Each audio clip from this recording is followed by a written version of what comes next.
중국 임대료 관해서 제일 궁금해요, 저는.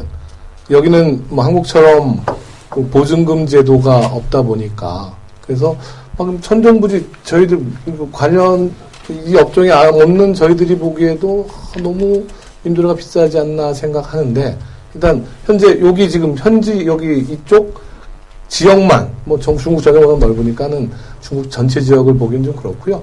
여기 현재 하고 계시는 요쪽 지역을 기준으로 했을 때 한국하고 좀 비교도 가능하면 더 좋을 것 같고, 한번 그 임대료의 적정성 여부 이 부분을 한번 좀 말씀을 해주시면 좋을 것 같습니다. 우리 이거는 박영수 사장님부터 한 말씀해 주시죠. 글쎄요, 임대료가 지금은 참 많이 올란 것 같아요. 제 같은 경우에는 처음에 왕중 들어와서 시작할 때는 1원 50전, 1원 80전 이랬는데, 지금 저희 청소년 경우는 3원 50전에 시작을 했어요. 근데 이게 1년마다 10%씩 오르는 거예요. 그러다 보니까 지금 제가 이제 5년 또 재계약을 했는데 5년 후에는 임대료가 엄청난 거예요. 그래서 사실은 이 임대료, 이 장사하시는 분들이 제일 신경 쓰실 게 임대료인 것 같아요. 그래서 어쨌든 보통 뭐 1개월 야진에 3개월 집세 내고, 근데 저 같은 경우는 1개월 야진에 3개월 집세를 내고 있는데, 이제 딴 분들은 뭐 어떤지는 모르겠습니다만은 야진이 작고 이제 개월 수가 많은 데가 거의인 것 같아요. 그래서 될 수 있는 대로 임대료가 좀 싸게 해서 영업을 하시는 게 우리한테 이득이 있는 것 같아요. 사실 장사하다 보면은 임대료 주다 보면은 사실은 남는 것도 별로 없어요. 그래서 저는 임대료, 그래서 일단은 또 위치상 딴 데 옮기기도 왕진 쪽에 뭐 스치 쪽, 산치 쪽 그쪽도 임대료가 많이 올랐더라고요. 올라가지고 글쎄요, 저번에 내가 딴 데 저기 한 600평짜리가 있어서 알아봤더니 임대료가 8원인데 깎아서 6원을 해주겠다는 거예요. 그래서 우리는 6원짜리 임대료 못 들어갔어요. 예, 알겠습니다. 제가 참고로 말씀드리면 지금 막 중국에서의 임대료 계산은 평방미터당 한국으로 치면은 한국으로 치면 1m 1m죠, 그죠? 1m 1m를 금방 말씀하신 1원, 1원 50점, 뭐 3원 이런 거는 하루에 1m 1m를 이제 계산을 하게 되고, 그게 만약에 200평이라고 하면은 200평방이면 곱하기 3원이면 3원. 해서 곱하기 30 이렇게 하는 게 이제 한 달 임대료가 되는 거고, 금방 말씀하신 야진이라고 하는 거는 한 달 보증금, 그 다음에 3개월 이제 선불 뭐라고 하나요? 선불이라고 하나요? 그러니까 3개월치 임대료를 미리 이제 그 계약서에 미리 지불을 한다라고 하는 그런 내용입니다. 참고로 말씀을 드리고요. 자, 그다음 우리 정 사장님, 이 임대료 적정성 여부 어떻게 생각하시는지? 어디든 다 마찬가지겠지만 일단 그 사업하는 곳은 상권이 형성되는 곳은 이제 임대료가 굉장히 높죠. 그건 특히 이제 왕진 같은 경우에는 북경 내에서도 굉장히 임대료가 높은 곳 중에 하나예요. 근데 이유 중에 하나는 이제 또 이제 굉장히 경쟁을 많이 하는 지역이다 보니까 이게 좀 많이 타 지역보다 더 많이 비싼 것 같습니다. 그러니까 예를 들어서 근데 요식업을 하려고 들어오시는 한국 분들은 많이 알아보셔야 되고 또 충분히 깎을 수 있는 또 여지도 있습니다. 예를 들어서 이제 뭐 개인 회사가 보유하고 있는 부동산 또는 그 나라가 보유하고 있는 부동산, 이 두 가지 쪽으로 얘기를 할 수가 있는데, 뭐 관계가 좋으면 충분하게 그 가격 내고가 가능하기 때문에 아무리 좋은 자리라 해도 조금 내고할 수 있는 여지가 있기 때문에 좀 내고를 하고 하시는 게 굉장히 좋습니다. 뭐 내고 말씀하셨는데, 네네. 내고 부분에서는 이제 뭐 외국인이 나오니까 당연히 뭐 외국인이 이제 그 본인이 나서야겠지만, 우리 중국에서 오래 살다 보면은 외국인이 나섰을 때 가격, 또 내국인이 나섰을 때 가격, 이런 부분이 있잖아요. 그렇죠. 그랬을 때, 네, 그런 이제 경험상 보셨을 때, 만약에 뭐 명의는 외국인 명의로 하더라도 가서 뭔가 상담이라든가 이런 부분들이 직원하고 그러니까 그 외국인하고 같이 가는 게 맞는 건지, 아니면은 직원만 먼저 보내서 그러니까 자기 뭐 정말 그 자기 회사의 직원 믿을 만한 직원이겠죠. 이렇게 해서 가서 먼저 직원만 가서 이렇게 사전에 좀 조율을 해 놓는 게 나은 건지 어떤가요? 이쪽 업종은? 일단 뭐 직원을 먼저 보내서 사전 조사를 먼저 하는 게 맞고요. 그 제가 중국에 있으면서 이런 경우를 좀 당한 적이 있는데 그 이중계약을 하는 경우가 있더라고요. 원래 기존에 뭐 한 3원이다 평방미터당 3원이라고 얘기한다면 그 정보를 흘리는 거죠. 지금 이 매장을 계약하려고 하는 사람이 있는데 지금 물업이나 또는 주인이 3원을 주려고 하는데 네가 먼저 가서 이거를 3원에 받아서 이 사람한테 5원에 줘라. 이제 이런 함정이 있습니다. 그렇죠. 그렇기 때문에 많죠. 네, 항상 사전 조사는 필요한 거고요. 가서 얘기 나올 때는 직원과 사장이 같이 가서 얘기하는 게 가장 안전하죠. 네. 그럼 어쨌든 뭐 그 3원, 5원, 요 2원 갭은 그럼 재임대가 될 수 있으니까 그냥 어쨌든 주인하고 직접 다이렉트로 계약을 그렇죠. 하는 게 네. 제일 이제 안전한 네. 방법 중에 하나이겠네요. 예, 알겠습니다. 그럼 조사님 뭐 한 말씀? 네. 임대료가 한국에 비해서 중국이 결코 싸다고 말할 수 없습니다.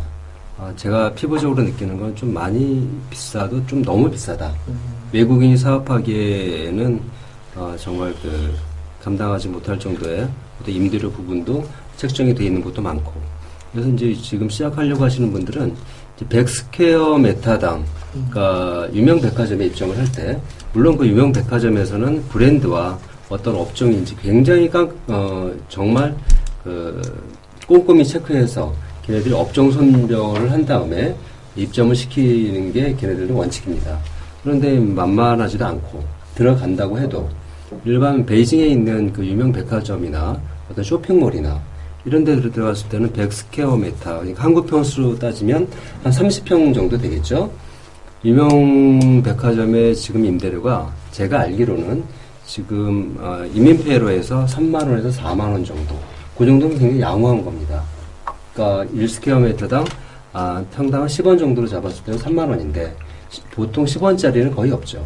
장사가 잘 되고 유동인구가 많은 곳에서는 15원, 20원까지 하는 경우가 있기 때문에 평상적으로 한국에 생각하는 어떤 그런 임대료 수준보다는 굉장히 상회하는 어떤 그런 부분들이 있어요. 그리고 왕징이 그 한인촌이죠. 여기에서 이제 사업을 하시는 분들의 현재 임대료 평균을 보면 로드샵을 기준으로 했을 때 100스퀘어 메타당 보통 제가 한 7원 정도 1스퀘어 메타당 7원 정도로 계산을 하게 되면 웬만한 입지가 형성이 되어 있는데 근데 보면 2만원에서 2만 5천원 한국 돈으로 얘기하면 400에서 한 500만원 정도 사이가 되는데 결코 만만한 임대료는 아닙니다. 거기에 이제 보증금이 들어가게 되고 또 임대료 3개월치나 6개월치 3불로 내기 때문에 어떤 그런 부분들이 이제 재고를 하셔야 되는 부분에 이제 속하지 않나. 그리고 보증금 부분도 이제 가게나 어떤 매장을 운영할 당시에는 모르겠지만 폐업할 때 돌려받기 때문에 아니면 그 청산 절차를 밟을 때는 돌려받을 수가 있습니다.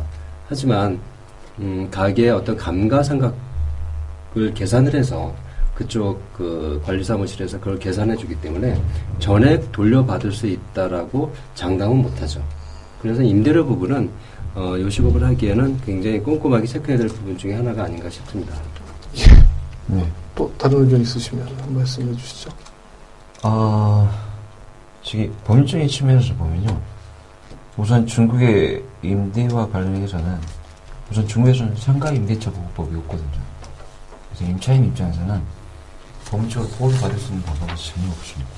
그러니까 건물주하고 직접 계약을 하지 않고 제 임대 사업자하고 제 임대인하고 계약을 하게 되면 제 임대인이 제때 이제 임대료를 안 줬을 경우에 건물주가 나가러 가면 한국 같으면은 임대차 보호법이 있기 때문에 그래 그 친구가 도망갔지만 그 친구가 도망간 그러니까 기존에 내가 냈던 임대료를 주고 그 건물에서 보호를 받으면서 계속 할 수 있는 장치가 있는데 중국에서는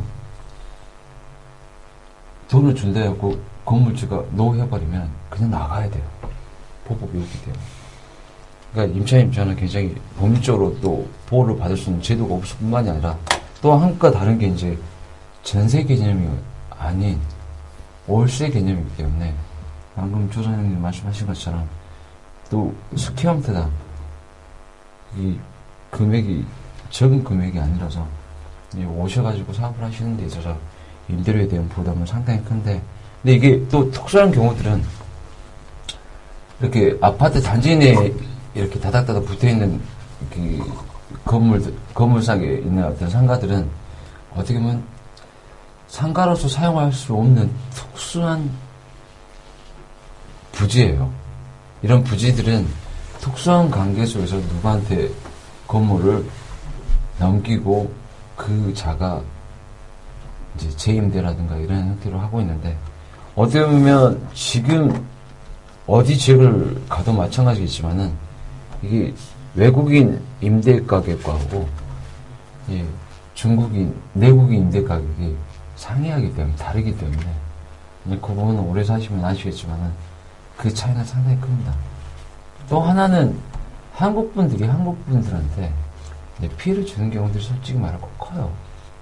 기본적으로 여기 이렇게 그쪽 한국성 어디 그러면은 한 7원대에 형성됐다면은 치고 들어오시는 분들이 9원 부르고 10원 부르는 경우들이 상당히 많기 때문에 그런 부분들은 뭐 비인적인 측면에서는 뭐 어쩔 수 없다 하지만은 그런 부분들이 계속 그 지역의 어떤 임대료, 상가의 어떤 임대료 가격들을 계속 상승시키는 어떤 원인이 되고 있잖아요. 그러니까 외국인 가격이 거기에서 발생되는 어떤 하나의 원인이 되지 않는가라는 생각이 저는 듭니다.